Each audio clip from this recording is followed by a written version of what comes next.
Hey everybody, I am David, and today I'm going to be talking about Pirates of the Caribbean, The Curse of the Black Pearl. And this was the first Pirates of the Caribbean movie that came out in 2003 from Disney. This was actually based off their popular ride at Disney World. If you've ever been to Disney World, you know that Disney has this attraction there, and they've had it before the movies were even created. I hope people know this. It wasn't the ride first. I mean, it wasn't the movie first. It was the ride first, and then the movie came out like afterwards. I believe the ride was there since like the 60s or 70s, ever since. I think it was one of Walt Disney's first attractions at Walt Disney World, and maybe even Disneyland as well. Nowadays, they've added some new features to make it more relatable to the film. Like, I know Jack Sparrow has been added, Captain Barbossa has been added, Davy Jones has been added.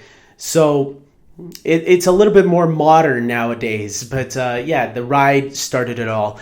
And this was during a time when Disney was doing a lot of, or they were trying to do movies based off their attractions at Disney World. I think the last one they did was Tomorrowland with George Clooney, directed by Brad Bird.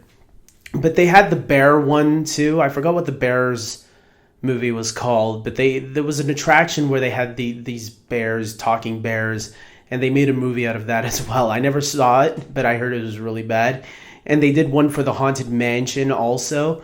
That movie starred Eddie Murphy, and it failed miserably. I know they wanted to reboot it, and I think they should. I think the Haunted Mansion is a cool concept. So before I get off track about this, let's talk about Pirates of the Caribbean. The first movie in this franchise back in 2003.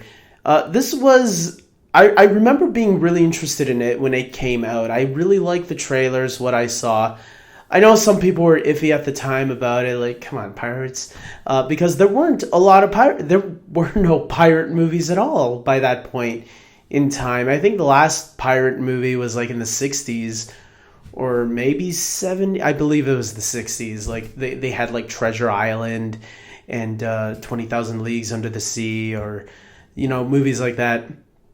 And so Pirates of the Caribbean coming out was something unique in my opinion. And I thought, yeah, sure, I'll give this a chance. I love movies about going to find buried treasure and stuff like that. So let's watch this. Let's see what turns out. And I gotta say, this was a really great fun film all around. I starting off with Johnny Depp as Captain Jack Sparrow, there is no actor that I think could have played the role this way. I mean, this was before, the Johnny Depp that we know today that started playing more wacky characters here and there, and started getting annoying with it rather than charm. And that's what Jack Sparrow had. Jack Sparrow was that character that you wished you could be. And I remember reading that he kind of mixed a little bit of Pepe Le Pew with Keith Richards, who, funny enough, would later come into the franchise. And the writers always said they written him as if he was like Bugs Bunny, and you can kind of see that in here. Jack Sparrow, just like Bugs Bunny, is a very smart ass, and he's always 2 steps ahead of the game, just like Bugs Bunny would be in those animated shorts from Warner Brothers.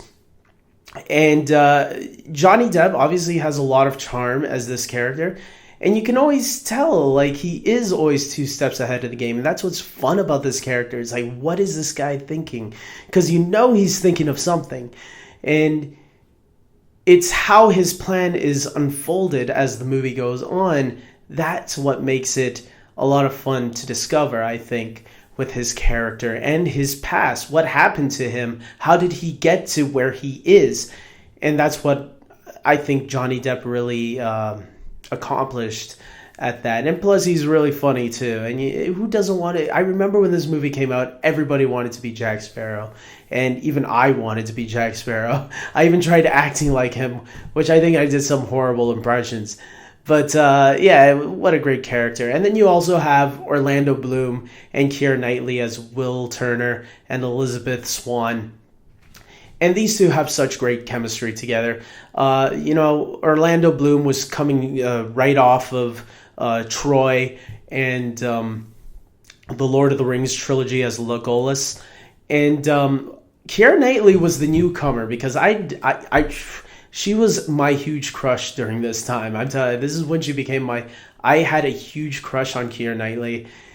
It was funny. My cousin would poke fun at me quite a lot for daydreaming that one day she'll be my wife, and but she was really talented, and knowing that she was around even before Pirates of the Caribbean was more interesting, especially when you find out that one of her first roles in Hollywood was as the Queen's decoy in Star Wars Episode 1, The Phantom Menace. So to see how greatly talented she was starting from this point on, and how much she would grow into a fantastic actress, it was really great to see. And yeah, like I said, her chemistry with Orlando Bloom was really good. You cheered for these two throughout the film. You wanted them to get together, despite she was with this asshole in the beginning, the governor, not the governor. I forgot the guy's name, but she was supposed to wed somebody else, and Orlando Bloom was just a poor. He made swords and stuff like that. He was the butcher shop boy or something.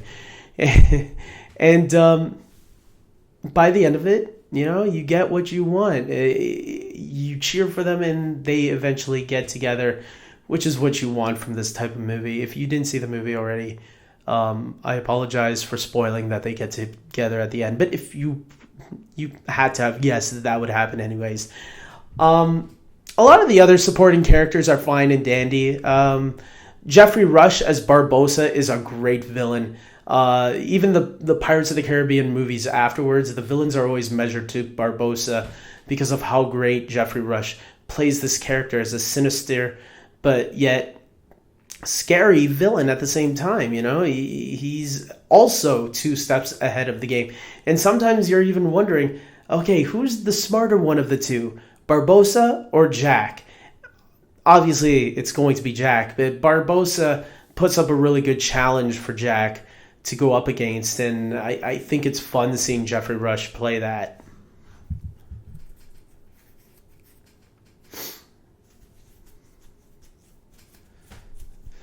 I will say the special effects are okay today. They haven't aged badly, but they haven't aged amazingly well either. Like, you can tell this is a movie from 2003. And to be fair, this was the first Pirates of the Caribbean film where they were probably being a little bit careful, didn't spend too much money. But sometimes, as some people say, not putting a lot of money in it allows the director and the creators of this film, the people working on this film, to put that much more effort into it, because the smaller your budget, the more you have to be creative with it. And maybe for some people, that's what was special about this film, that the creators were really, the people that worked on this really did put their all into it, and you can feel it. I will say, if you haven't seen the first Pirates of the Caribbean movie, check it out. I think it's definitely a worth film. That's a fun ride, just like the Disney attraction itself. It's a fun ride at the movies. You'll have a blast. The other Pirates of the Caribbean movies, I will be reviewing them as well, because the new Pirates of the Caribbean movie comes out by the end of this month, and I thought it would be a fun time to review all the Pirates of the Caribbean films. So with that being said, guys, this is the first movie. I hope you liked my review. Did you ever see Pirates of the Caribbean? Did you love the original film like I do? And if you don't, share your thoughts on that too. I like seeing the negative comments as well. And like this video if you agreed with everything I say. Even if you don't, just like it anyways. Subscribe to my channel, especially if you are a huge fan of superheroes or Disney. I love Disney, guys. And until next time, I'm going to end this here. Take care.